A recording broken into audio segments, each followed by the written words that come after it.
host, Dr. Beast, big leader of the youth, and we are back in my hood.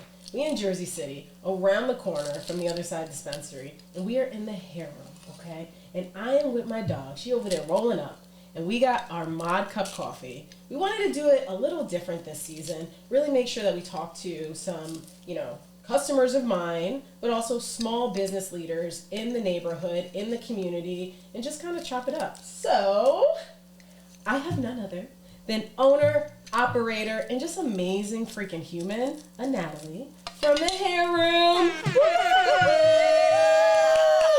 What's up, mama? Oh, chilling. Yeah. You getting us right over there? Yep, getting us right with the cone boss, getting our cones nice and tight. Happy to be here. My two favorite things, coffee and cannabis. Yes. And girl chat. Yeah, and your space too. Yes. Look, it's amazing. Thank you so much. Thank you for welcoming us. Yes. Yeah. Happy to have you. Before we get into, because on my other shows we don't consume as much, so we want to make sure we are talking about what we got going here, because there are many ladies out here who are consuming, all right? So let's break the stigma. Yes. And that also own companies and have cool products. Yes, absolutely. Tell me, what is it's So this is the Cone Boss. It is women operated, and it's based out of Houston, Texas, and it is a great little product that helps you roll your cones super fast and easy. It's got a little bevel on the inside that helps you control the flow of the flour going down, because you're the boss. I love this. And it just makes a super tight, to me, it makes cannabis so much more accessible, I think, to the new consumer who like sees flour and they're like, I don't know how to roll a joint. And then they see the cones and the things that come with the cones, the plastic cardboard things, those break. Yep. And so with this, it's not 3D printed, which a lot of products are these days. And it's got nice, strong plastic, and it gets you, feel how tight that is. Yeah, and I love how I was just watching how you use the back to bounce it over, yeah. This is amazing. This is good. Go Yeah, ahead. hell yeah. Well, spark it up for Let's us. do it. I wanted us to, chat about, obviously we're both small business owners, and we operate in the neighborhood. Yeah. We also both came from downtown. At first. Yeah. Oh, there you go. Thank you, darling. Tell me, what is it like being a small business owner in Jersey City? Being a small business owner in Jersey City is finding out how strong you are and how much shit you can take. It's a great life lesson, to be quite honest. God's strongest warriors go right to the front. You come to Jersey City, you gotta be God's strongest warrior. They say New York, you can make it there, you can make it anywhere. Jersey City, you can run a small business. Yeah. You can do anything. I like that you brought that up, because the city is so big, but at the same time, I think because it's so big in New York that people don't run into the same sort of hurdles that they experience here, because the processes are just so they're archaic. Yeah.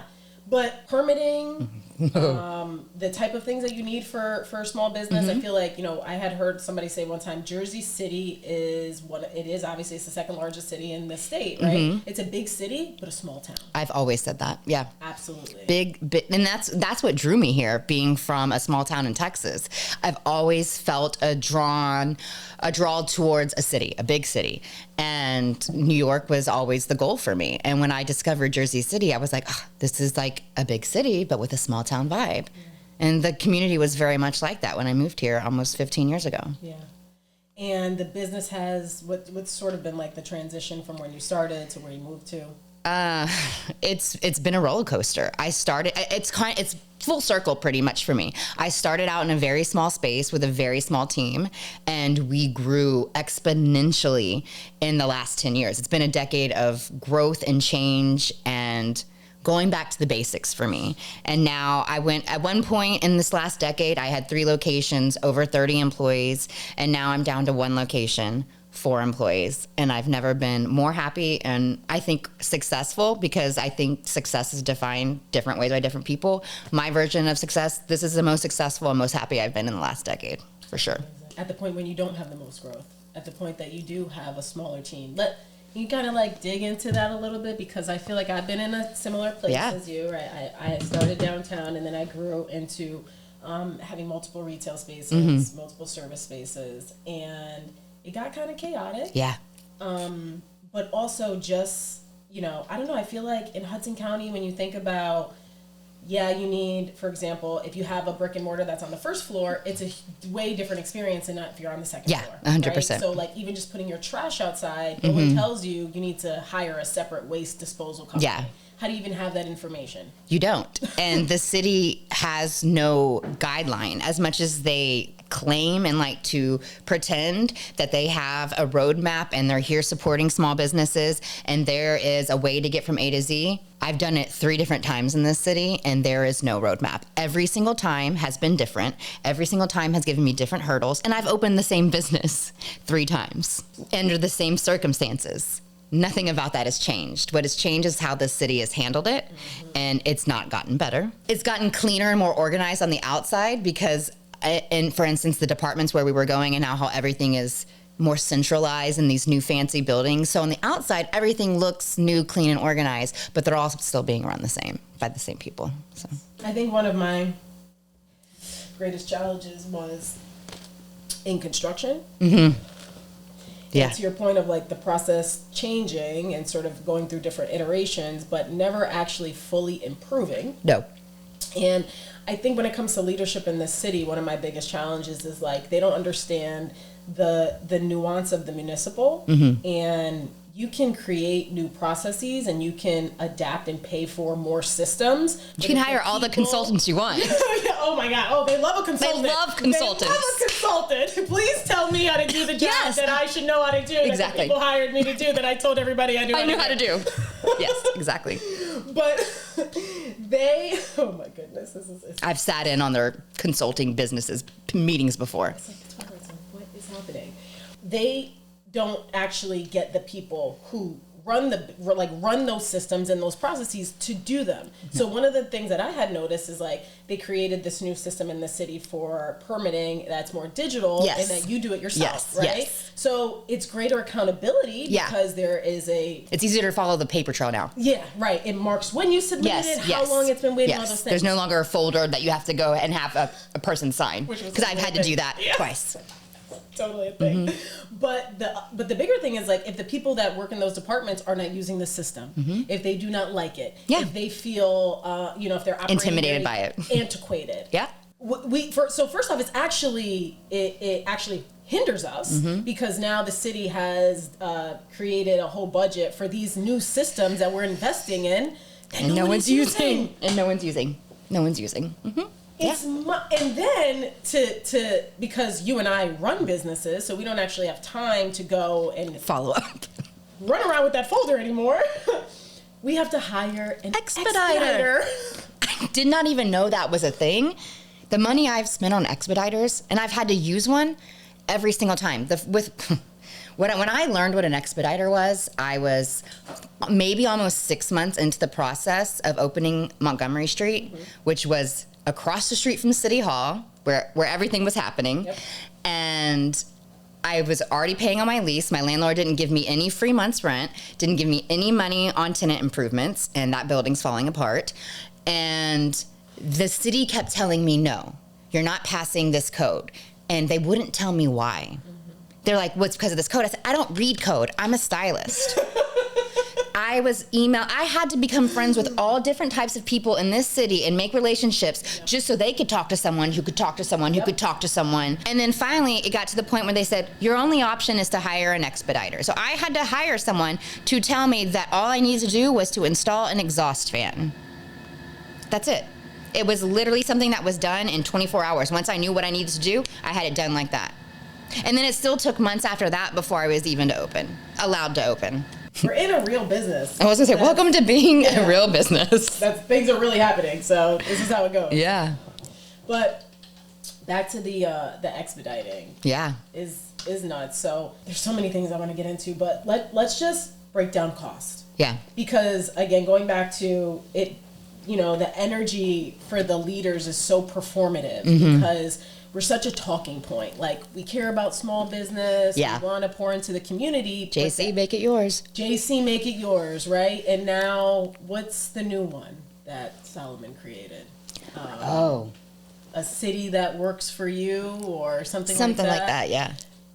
It's not working for anybody. No. It's not working for anyone. And the cost of, like, in practical application, of how we operate, it just doesn't make any sense. So, you know, I always want to give kind of like basic numbers because I feel like they don't understand how it impacts small business and also how it can cripple. Yeah. Either cripple, make them fail, make them not even make them not successful before they even start. As I was going to say, before we even start, I've seen businesses not even open their doors. Right. One of the things I always say when I see a business come in and put a sign that says opening in March of 2026, I'm like, do not put a fucking date on that because you will be severely disappointed. Add a year to that. Yep.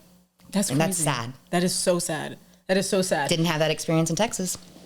To make it seem like this is like, oh, this is a problem everywhere. Like it's always such a challenge. It's like, no, we could be more efficient. You shouldn't have to call a guy who knows another guy to then get another guy. The most Jersey thing. Relationships matter, but it's gotten to the point in Jersey City or even just in the state of New Jersey. Yeah. Like if you don't have relationships, you can't move. Yeah. And it's like, if you're trying to do good and you're trying to be a human that's contributing to your community, why should you have so many hurdles? Yeah. Right? You employ how many people? At one point, over 30. Jeez. Yeah. That's amazing. And the highest point too, and here's another thing that has changed in the decade I've been in business here. Most of my employees can't afford to live here. That wasn't what it was 10 years ago. People that worked in service in this city lived in this city. Yeah. That doesn't happen anymore. Yeah. That is very true. Even I had to move out of the city, and I own a business here. Yeah, yeah. I owned a house too. Yeah, and I just couldn't afford it because by the time my family grew, I tried to get a house that had one more bedroom. Can't do it. Could not find it.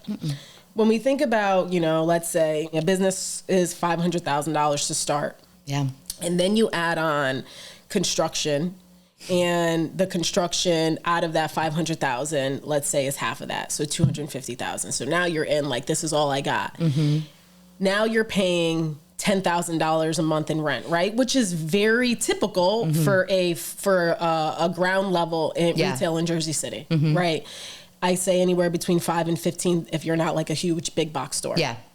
Now, if you're waiting 6 months to get through the permitting process, we're not even talking about doing your construction, having them come out for the roughing, having the inspections done, finishing. Because we wait for that. We wait for permission. That's already $60,000. So in your $250,000 budget for construction, you have waited 60 in waiting, which has now brought you down to $190,000.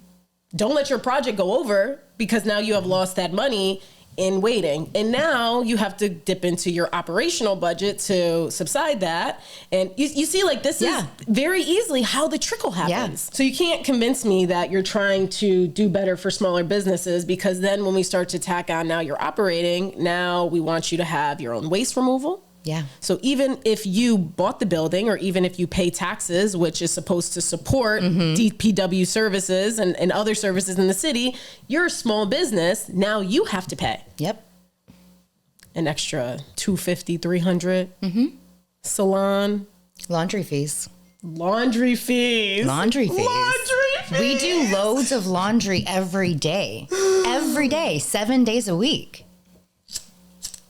And then you tack on the water bill on that. When I owned Sweat, I didn't have laundry. Oh. On the 3rd floor of downtown and Palace Drugs. Yeah. I know those stairs. 2 years. Oh my God. I didn't have laundry. Where was the closest laundromat? I used to take it by where I live, which is in Bergen Lafayette. So I used to take it by my hood where I lived, haul it from downtown, haul it back up. Staff is folding for 2 years, because even if I did want to put in a setup, those buildings out there. It just wasn't happening. Yeah. I don't know how I did it. And then when I went to Hoboken, I finally got a washer and dryer, life-changing. Yes. And then when I was here in the Heights, I didn't have one again. And people don't understand. So then, like, when you talk about having a washer and dryer versus sending it out, what did you ever spend? How much did you spend sending it out? Hundreds of dollars every week. Yeah. Because we're doing, at our busiest, we would probably do 3 or 4 loads a day. And I was open 7 days a week. Oh my gosh. Yeah. I mean, on our slower days, maybe 1 load, but 1 load a day even is a lot for even the average family. Yes. So you think about $10,000 in rent, $1,000 a month. You're saying hundreds a week, so $1,000 a month in laundry fees, $250 a month in a waste disposal, and then regular operating costs. Yeah. Right. Your PSC&G, which is out. Everyone in the whole state is paying $1 bajillion for PSC&G right now. That bill tripled. Energy, the products. Yeah. Oh, don't even get me started. Products and payroll are 90% of my operating costs. Payroll. And then to think about. And the payroll tax that we have You here. got it. That our corporations aren't paying, the developers aren't paying. It's coming out of the small businesses. The small businesses. Because our employees can't afford to live here. And that's what that tax is that no one understands. If your employees do not live in Jersey City, you have to pay a tax on them. Yes. Well, if they can't afford to live here, they can afford to service the people that live here, it's like you're paying a tax for them to serve you. It's gross. Say it louder for the people in the back. This is what I mean by it sounds good. Like, and have you seen our public schools, first of all? Don't even. Listen, Anatalie, you can make me go down so many rabbit holes.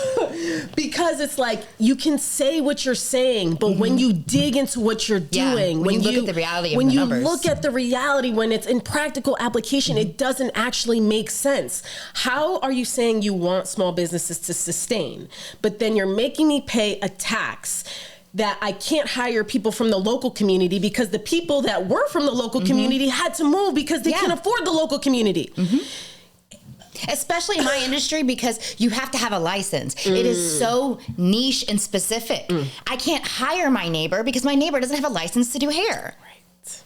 Right. I can't avoid it. Yes. And I mean, I think that's a great point, that there should be some carve outs also for who should be required. Because if it's something that you have to have a license for, it's not like you can just hire whoever you want. Bananas.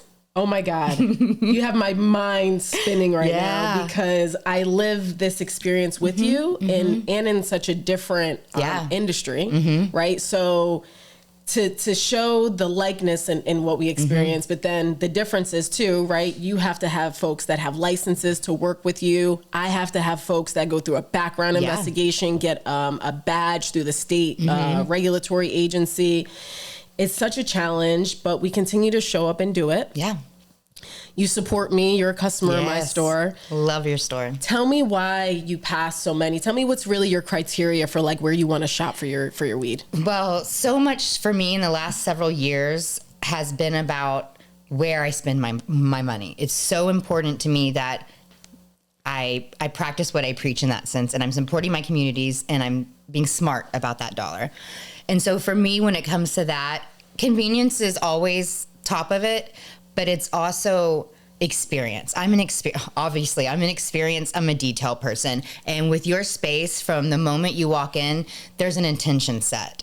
And you know what you're walking into. Everyone, it greets you with a pleasant smile, and like there's a personality there. It's not just like, give me your money. Like, it's not like regimented and robotic that I think a lot of dispensaries in this area fall into.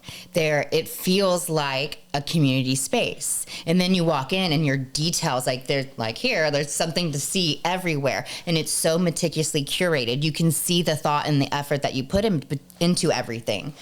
And again, I feel so educated every time I'm there, because it's not just like, what's going to get me the highest? It's like, what are you looking for? And I've learned so much about different parts of what to look for in my cannabis choices now. And I feel comfortable asking those questions. And that's the other thing, is about, because I think also what our industry shares is like the vulnerability people feel when they come into our spaces, and making them feel comfortable to ask those questions.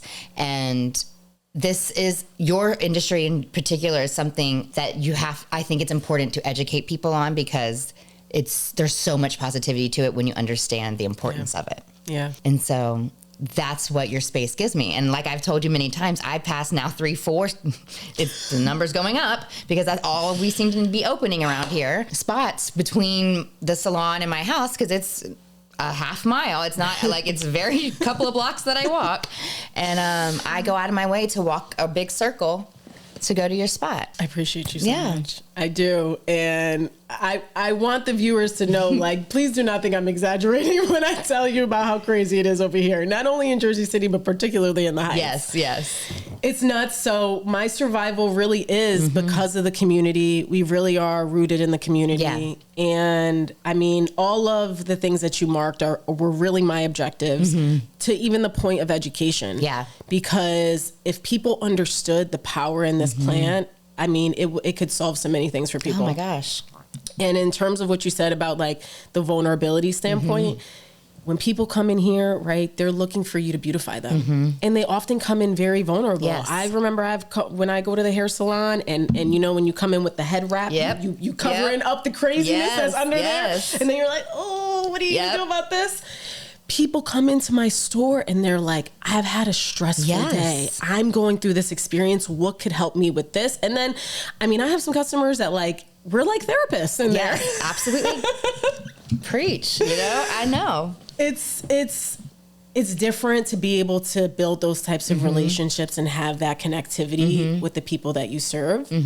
And on the flip side, to be treated as, you know, such a commodity and not with appreciation of your leadership and your voice to those that are leading our city, right? Who come and ask us for support when they need. Oh, yeah. When they need. Because when it was election time, there were, you know, we have a lovely women's group that we're a part of here in the Heights. Yes, shout out to Hughes. And everybody wanted our voice and our opinion and understand what our economic challenges were. But now when you come to them, I mean, you know, one of the biggest challenges I've been having is getting this lounge open. Oh. And that's my thing. Like, I want to create a safe space for people to consume. One of the biggest challenges needed right now. No one can smoke in there inside their space, right? So like, we're consuming. This is your space. Yeah. Like, if someone rents somewhere, or even worse, if they are in subsidized housing, or they can, you know, because it's not federally legal, it could really impact them. I don't think this city is. I mean, the fact that they want $25,000 for a fee to run the business. My dispensary fee is $15,000. A consumption lounge being $25 is crazy because it's not really a revenue driver.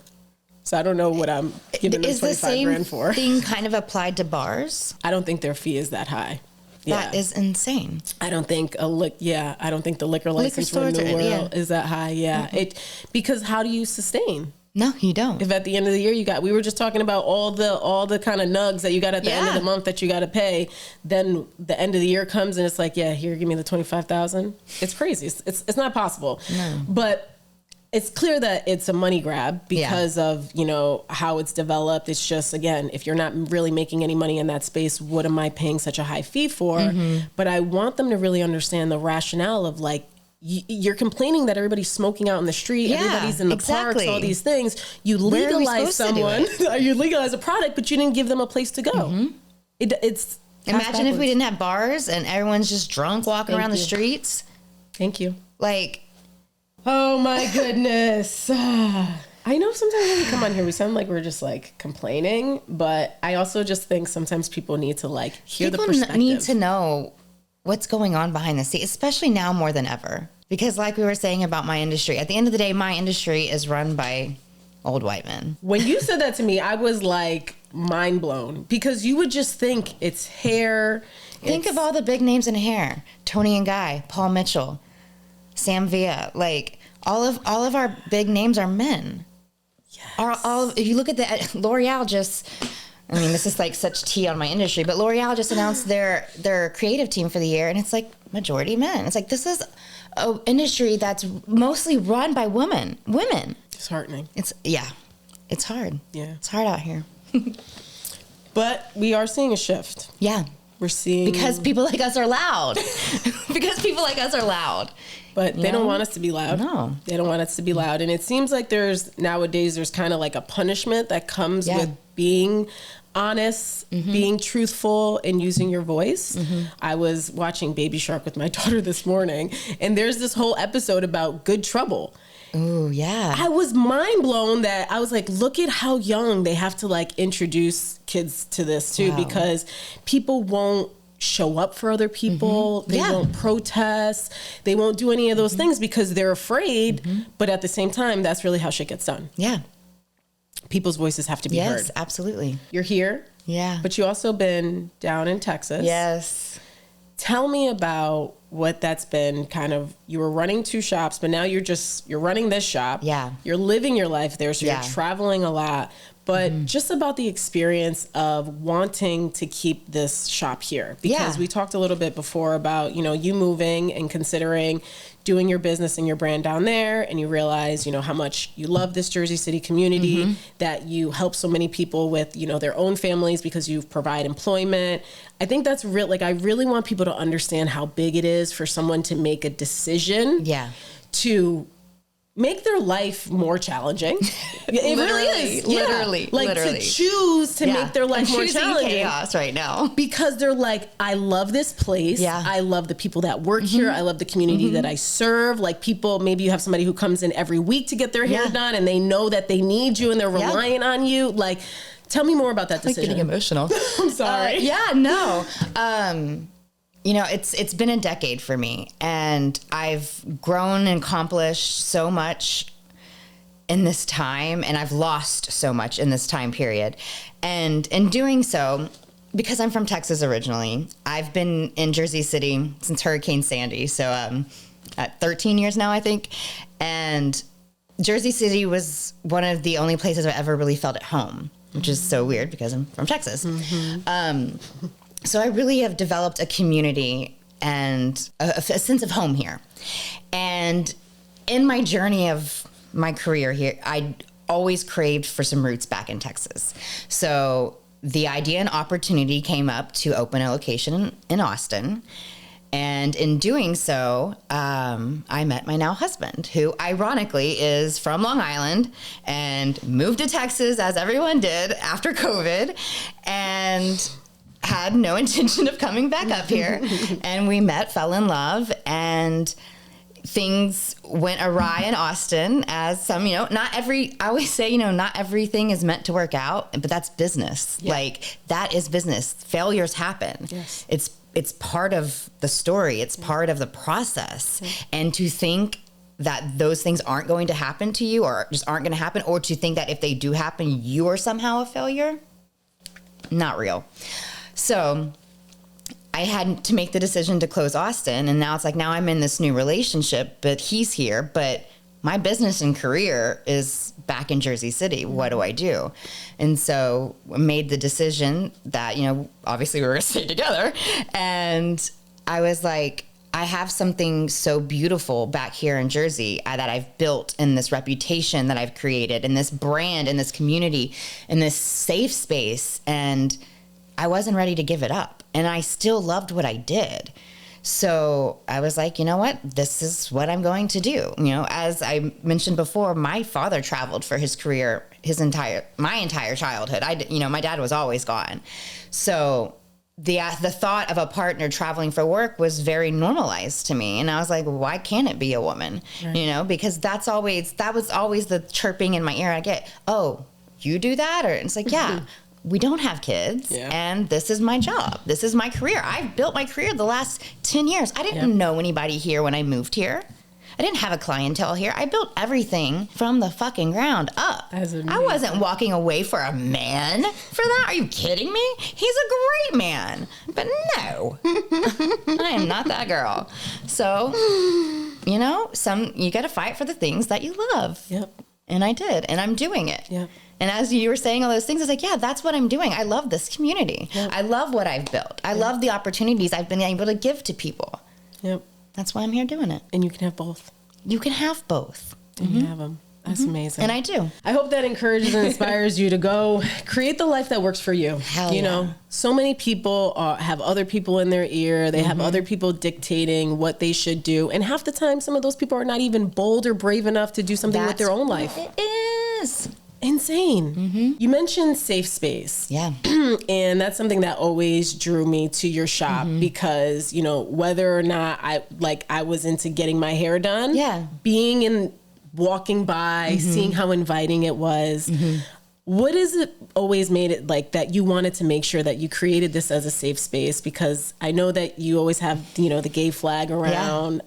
And I know you had an issue that happened in the city before with that. Can you just tell a little bit of that story and why this is important to you? Yeah, of course. So to start with why it's important to me, the salon has always been my safe space because growing up, my mom, when she had kids, my mom was a hairdresser.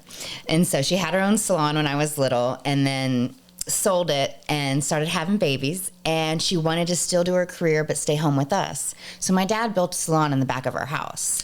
So growing up, my version of a salon was a hair room. It was a room in our house. And so I was doing my friend's hair there. Like our clients would come to the house. My dad would serve like wine and cheese, and like I'd be playing with my Barbies on the floor. And so when I wanted to create a salon, I wanted to recreate that feeling. I wanted it to feel like you were at my house and we were just hanging out doing hair. Because like I said, at the end of the day, I'm not curing cancer. I'm just here to make people feel good about themselves. And that's what it is. Mm-hmm. There are talented artists all over the city. We're right across from New York City. You can get great hair anywhere. Where can you go that can also make you feel like you're at home? And that's what I wanted to create. And I wanted it also to feel like that for my employees. Because you spend so much time with your work family, more so than your real family. It needs to be that is safe for them as well. So the safe space was always about it being safe for my community and safe for my employees. And then I've always been an ally. I'm part of the community, and I've always been that person, that magnetic connector for all my friends. I've always had friends in all friends groups. And so that's always been my vibe, is gathering people together. So it's always been part of my brand and part of my brand. So in my first location, I had a really tiny pride flag that was like this big, and it hung on this little flower box that I had outside of this rickety old building that we had. And one night I was gone out of town, and I came to the salon the next morning, and I looked at my flower box, and the flag was completely burnt up and the box was all burnt up. And long story short, we ended up getting footage from the Silverman building across the street. And they caught two guys walking across the street, intentionally directed straight over to the salon, walked over, lit it on fire, and walked away. And the wall that this was on was made out of just on plywood because the building's falling apart. So it's like that could have been so detrimental because it also people lived right above the salon. Right. There's a deli right next door. So it's like so many lives could have changed instantly. And it just felt so hateful that's what they directed their anger towards. And so I had posted about it, and it went viral, and news came out. They came and they interviewed me, and my whole thing was like, you burn my flag, I'm gonna put 500 of them up. And that's what I did. I hung a huge ass pride flag. After that, I had the trans flag, and I had the pride flag, and I had hundreds of little flags in my flower box, and I was just like, come and take one. And I was giving pride flags to everybody. And so the news came out, and they interviewed, and I was honored that month for Pride at the flag raising that month by the community, and it was an awesome experience. And the mayor took lots of interviews about it, talking about how great the community was and how supportive they were of me. And he even took interviews in front of City Hall, which was catty-corner into my salon. You could see it in the shot, and not once said a word to me in person about it. Stood next to me at the flag raising and did not say anything to me about it. That summarizes my relationship with Mayor Fulop. Something about those cameras. Yeah, and a really politician. Get those personalities going. Get them going. They love a camera. Yeah, they love an opportunity. They love a press release. Mm-hmm. Oof. They love an opportunity to say what they think they're doing. Yeah. Look what we're doing to support you. What did you do to support me? Yeah. You wrote on the back of my hate story. Like, didn't even say, hey, are you okay? Right. How are you doing through all this? Right. Right. Do you feel safe in this community? That's actually been my experience with this, with the dispensary, because with the new leadership, same thing, you know. And I was like, and I just came off of like a broken leg in a very traumatic way. And you see me going through this. I transitioned after 10 years in the service. This was my immediate pivot, right? I'm a returning sailor. Yeah. And you're not concerned about a veteran's transition. You're not concerned about a mother raising two young kids and pouring their life savings, their war savings, their everything savings to service our community. But you love me so much though, right? But you care so much about small business, and you're just going to tell the news all these things. Yeah. It's sick. Yeah. And I want to understand why people keep believing this stuff without asking for the receipts, without asking for the evidence. And that's why we're here. Yeah. That's why we're here, because I want people to, one, understand that your hairstylist could also smoke a lot of weed and do your hair very, very well. Yes. Honestly, I'm so neurodivergent, ADHD, like check all the boxes. Cannabis has been the one thing that like steadies me. And I've taken every type of anxiety thing, and I hate taking pills. I hate manufactured. I'm just not that girl. Yep. And this, you know, I'm a Willie Nelson fan. Like, look at that man. Look at that man. He's living. And going back to the proof of the evidence, that's always something I'm so confused by. Like, I, you know, wrote policy for a living. Like, you know, obviously my consumption happened after the service, but even then, I do very high level things and high functioning things with cannabis. Yeah.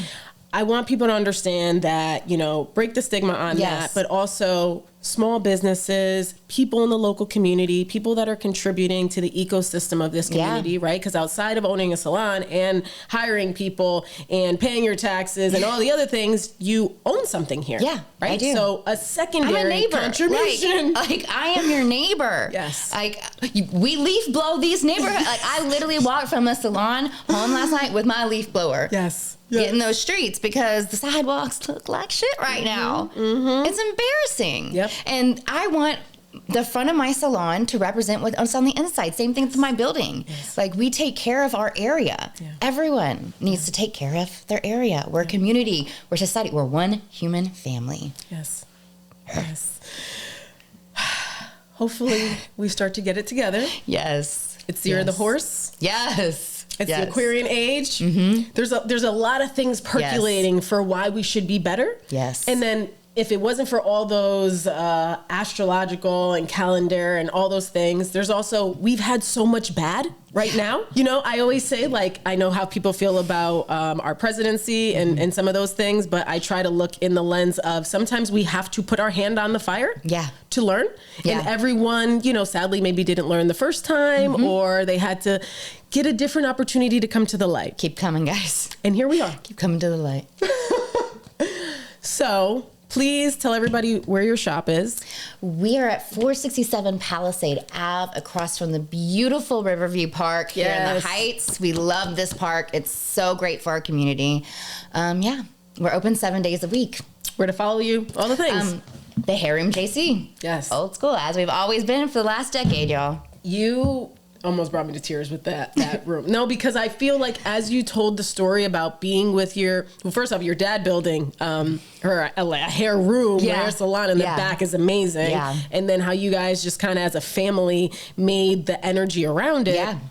But for you to take that into your adulthood and replicate it into a space. Yeah. And when I came in, I already felt warm, but now that I know that backstory. Yeah. You're literally in my childhood. Like, and that's the thing about my branding. Is like when I first opened, everything was floral wallpaper and we had Aldestation for vanties, because that's what my childhood bedroom looked like. I had pictures of Judy Garland all over my room, and it was very old school Hollywood. But then I'm an 80s baby. I'm a 90s kid. Like, this is literally what was going on in my childhood. So when I rebranded after COVID, I was like, I am really capturing that. And nostalgia's everywhere now. So, you know, I have a huge VHS collection. I have GoldenEye on N64, which is my favorite game to play. So you can come play that. I have a Pac-Man machine that's got like 50 games loaded on it.